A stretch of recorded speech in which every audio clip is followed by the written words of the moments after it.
কাল হচ্ছে mother's day আর প্রতিটা দিনই হচ্ছে মায়েদের দিন, তাই ভাবলাম মায়েদের জন্য একটু স্পেশাল যদি ফিল করাতে পারি তার জন্য ওদের জন্য কিছু কিনতে যাব।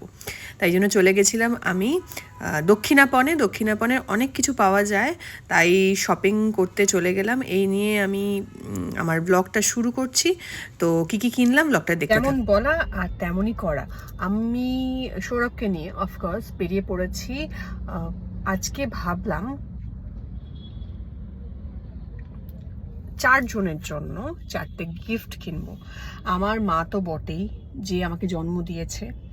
এছাড়া হচ্ছে আমার বাড়িতে ছোটবেলা থেকে আমাকে যে মানুষ করেছে, আমি তাকে কিভাবে বোঝাবো, আমি তাকে দিদি বলি, বাট সে সম্পর্কে আমার বাবাকে মানে আমি যখন ছোট ছিলাম, বাবা যখন বেঁচে ছিল, তখন বাবা একমাত্র তার হাত থেকে ভাইফোঁটা নিত।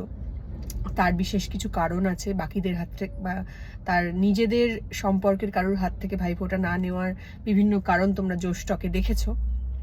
তো যাই হোক, তার নাম রেবাদি। আমি তার সাথে পরিচয় করিয়ে দেবো সেই দিনকে। এবং আমার দিদি যে ছোটবেলা থেকে আমাকে মায়ের স্নেহ দিয়ে, যেহেতু আমাদের এজ ডিফারেন্সটা অনেকটা, তাই বড় করেছে, অনেক টেক কেয়ার করেছে। মায়ের কাছে যে বকুনিগুলো খেতাম সেটা অনেকটা আবার আমার দিদি বাঁচিয়ে নিয়েছে। আবার কিছু কিছু ক্ষেত্রে বকুনির জন্য কেসও খাইয়েছে। তো এবং আমার শাশুড়ি, এই 4 জন। শাশুড়ি অফকোর্স সৌরভের মা তো বটেই, এখন আমার অনেক টেক কেয়ার করেন উনি। এবং যেগুলো সত্যি কি বলবো, শ্বশুর বাড়িতে এসে সেই টেক কেয়ারগুলো অনেকটাই মানে লাকি না হলে পাওয়া যায় না। টিফিন গুছিয়ে দেওয়া থেকে শুরু করে খাবার এগিয়ে দেওয়া থেকে শুরু করে সবটাই উনি করে থাকেন। খাবার, এত সুন্দর সুন্দর খাবার খাইয়ে থাকেন। তো যাই হোক, আরও অনেক কিছু। তো এই 4 জনের জন্যই আমি আজকে কিছু না কিছু কিনবো, যেটা মাদার্স ডেতে অফকোর্স আমি দেব, একটুখানি মুখে হাসি ফোটানোর জন্য, আর কিছুই নয়। যারা সারাটা বছর বা সারাটা জীবন আমার টেক কেয়ার করেছে বা করে থাকেন, তাদেরকে একটু স্পেশাল ফিল করানো। এই যা, হয়তো এটা 1%ও নয়, 0.1%ও নয়, বাট তাও। তো আজকে আমি ভেবেছিলাম যে আমি সবাইকে ছোট্ট ছোট্ট কিছু না কিছু গিফট দেব। তাই দক্ষিণাপন আমার খুব একটা প্রিয় জায়গা। তো আমি সব দেখতে শুরু করলাম। এখানে যথারীতি শাড়ি কিনে নিয়েছি, সবার জন্য একটা একটা করে শাড়ি কিনেছি। আর আমার শাশুড়ি খুব একটা শাড়ি মানে পরেন, কিন্তু ড্রেসও খুব ভালো পরেন বা কুর্তি খুব ভালো পরেন। তো তাই জন্য শাশুড়ির জন্য একটা সারপ্রাইজ ড্রেস আছে। তো সেটা আমি যখন সবাইকে দেব তখনই তোমরাও দেখবে। আপাতত ওগুলো সব সারপ্রাইজ থাকুক, কার জন্য কি দিয়েছি না দিয়েছি। এখানে ফোন করে কনফার্ম করছিলাম আমার দিদিকে, যে ওকে বলিনি, বাট ওকে জিজ্ঞেস করছিলাম। তো যাই হোক, এখানে ঢুকেছিলাম সালোয়ার দেখবো বলে, কিন্তু ওই যা হয় বিভিন্ন দোকান ঘুরে তবেই তো পছন্দ হয়। এখান থেকে আমার 2টো শাড়ি পছন্দ হলো, এখন আমি পেমেন্টটা করছি। যাই হোক, তো এই 2টো শাড়ি এখন দেখাতে পারছি না, তবে খুব সুন্দর। এই দোকানগুলোতে তোমরা ঘুরে দেখতে পারো। দক্ষিণাপনের এই যে স্টোরসগুলো দেখছো, এখানে বিভিন্ন ভালো ভালো শাড়ি থেকে শুরু করে ড্রেস মেটেরিয়াল, কুর্তা, এবং যারা অনেকেই ভাবো যে ব্লাউজ কোথা থেকে কিনবো, এখান থেকে কিনতে পারো। আর আমি তো আছি, আমার ডিজাইনার হাউস তো আছেই, বাট হয় না, তোমরা হয়তো রেগুলার বেসিসে কিছু কিনতে চাইছো বা পড়তে চাইছো, তখন তোমরা এখানেও চলে আসতে পারো। গরমের জন্য একটু মেটেরিয়ালগুলো চেক করে নেবে, যাতে কটন হয় বা তোমাদের যেটা মেটেরিয়াল চাইছো। আর এখানে সব টেলারিং শপও আছে, তোমার ইমিডিয়েটলি তোমার আর কি মাপের বানিয়ে দেবে, মানে অল্টারেশনটাও এখানে হয়ে যায়। তো আমিও ওইটাই করছি আর কি। ফার্স্টে বিভিন্ন দোকান দেখে ঘুরে ঘুরে দেখছি সালোয়ার। এই দোকানটা খুব সালোয়ার 3 পিস সালোয়ারের সেট খুব ভালো ছিল। তারপর একটু ভাবলাম যে নিজের জন্য, কিন্তু নিজের জন্য আমি আজকে ভেবেই রেখেছিলাম যেটাই পছন্দ হোক না কেন নিজের জন্য কিচ্ছু কিনবো না, কারণ আজকে কিনতে এসেছি মায়েদের জন্য, মায়েদের শপিংই হবে। আমার কোনো শপিং আমি করব না। যাই হোক, এইটা আমার পছন্দ হচ্ছিল, এই টপগুলো স্লিভলেস, এই গরমে বেশ ভালো লাগতো। যাকে আমাদের শপিং ডান, মায়েদের জন্য অনেক কিছু কিনে ফেলেছি। এবার তো তাদেরকে দেওয়ার পালা। পরের ব্লগে থাকবে তাদেরকে কি কি গিফট দিচ্ছি, তার জন্য পরের ব্লগ দেখো। আর এটা ভালো লাগলে লাইক করো।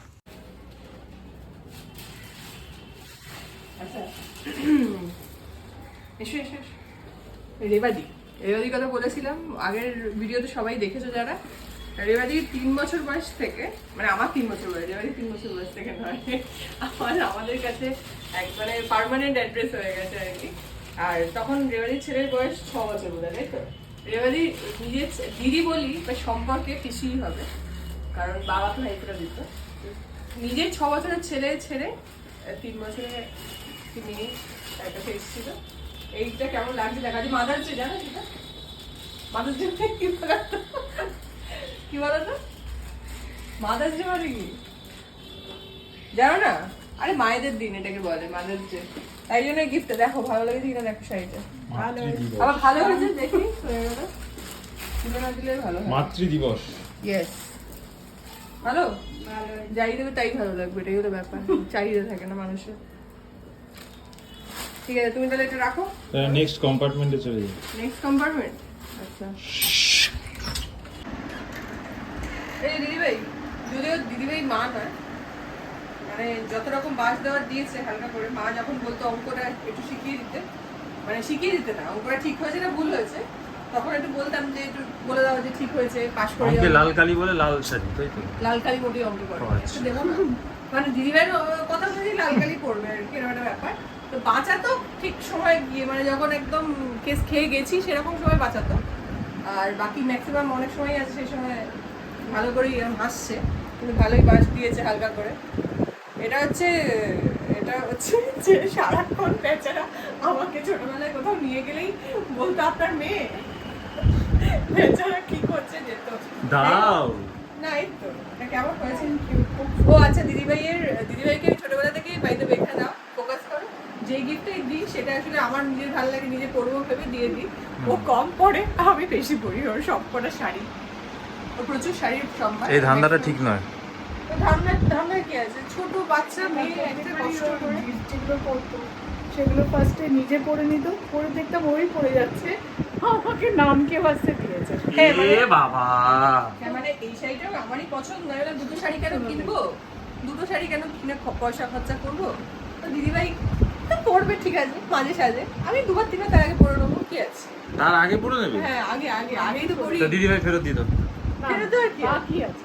আগে পড়বে তো, তুমি আরে তোমার কাছে এরকম রাখলে অনেক পড়বে কি জিনিস করে? আছে যেগুলো ধর ও শাড়ি পরেনি। হ্যাঁ পরিনি, সেরকম অবস্থায় নিয়ে পরে নিয়েছে। হ্যাঁ, তা মানে তুমি এরকম এটা আছে- শোকেসে রেখে দাও, শোকেস এবার এরকম আছে আলমারিতে যে আমি না। গিফট করেছি কিন্তু দিদিভাই পরে সেটা ইউজ করেনি, আমি ইউজ করে ফেলেছি, দিয়ে পুরোনো হয়ে গেছে, আর আমার আর বলছে আর দরকার নেই ইউজ করা, তুই পরে নে রে, এরকম করেছে। এখন হয়তো ভদ্রভাবে বলছে যে একটু না, আমার শাড়িগুলো তো তার জন্য রাখা, ওর জন্যই রাখা। তো মায়া এই জন্যই মাদার্স ডে গিফটটা করা হলো, তো মায়াবী মানুষের জন্য পাঠাচ্ছে। Thank you. ঠিক আছে তাহলে নিয়ে নিলাম, থ্যাংক ইউ। টাটা। আচ্ছা এনাকে তো সবাই চিনে গেছে এতদিনে, তো মায়ের জন্য একটা কি জানো তো, ও বাবা গলাটি আওয়াজ বেরোচ্ছে না, মাথার হচ্ছে তো লোকে ভাববে কোনো আওয়াজ বেরোয় যায় না। ধরো দেখো আমার মুখ দেখছে সব, মানে এক একজন এক এক রকম। উফ, দেখা যাবে খুব সুন্দর হয়েছে। মায়ের অ্যাকচুয়ালি হলুদটাও খুব প্রিয় কালার, আর সাদা পরতে সব থেকে বেশি ভালোবাসে, যে পুরো সাদা দিলে তো মানে কি খুশি যে হবে আমি জানি না। যত রকম মানে রঙিন শাড়ি ছেড়ে যত রকম কি বলবো, মানে যত কালারলেস শাড়ি পরা যায় ততই পরবে, তবে ইয়েলোটা আমার পছন্দ বলে এই শাড়িটা, এটা কবে পরবে আমি জানি না, তবে এটা আমি দিলাম।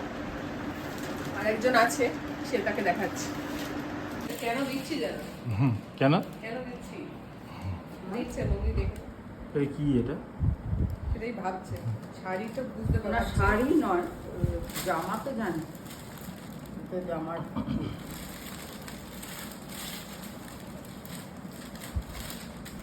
এই যে না, শাড়ি তো নয়, এটা এটা এইখানটাই রয়েছে। কাফতান ভালো গেছে? এটা বড়। খুব। নিচে না ইয়ে করতে হবে। আর এটা মাদার্স ডে গিফট তাই তো? হুম, ছেলে দেয়নি কিন্তু ভাই দেবে, হ্যাঁ। No contribution. no contribution। এ আমার জানি জানি না শুধু কি গেছে জানে? সঙ্গে করে, শুধু সঙ্গে করে গেছে। আমি ফটোগ্রাফার, যে ভিডিওগ্রাফার। ঠিক আছে বুঝেছি, হ্যাঁ? বলে বুঝেছি। ও। বন্ধ করে দেবে কপ্তান